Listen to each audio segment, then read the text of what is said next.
പരിശുദ്ധ ദൈവമാതാവിനെ പോലെ അന്യൻ്റെ ആവശ്യങ്ങൾ കണ്ടറിഞ്ഞ്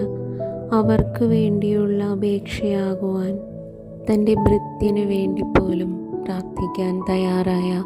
ശതാധിപൻ്റെ പ്രാർത്ഥനയാകുവാൻ, പിശാച് ബാധിതയായ മകൾക്ക് വേണ്ടി യാചിച്ച അമ്മയുടെ പ്രാർത്ഥനയാകുവാൻ, തന്നെ ഭരമേൽപ്പിച്ച ജനത്തിനു വേണ്ടി നിരന്തരം പ്രാർത്ഥിച്ചിരുന്ന മോശയുടെ പ്രാർത്ഥനയാകുവാൻ, ഈ ആഗമനകാലത്തിൽ ചുറ്റുമുള്ളവരോട് ആത്മാർത്ഥമായി ക്ഷമിക്കാൻ, അവരുടെ കണ്ണുനീരിന് ഉത്തരമാകുവാൻ, പ്രാർത്ഥനയാകുവാൻ, അവരെ ആശ്വസിപ്പിക്കാൻ,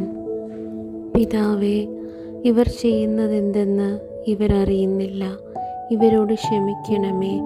എന്ന പ്രാർത്ഥനയാകുവാൻ കർത്താവേ, ഞങ്ങളെ അനുഗ്രഹിക്കണമേ.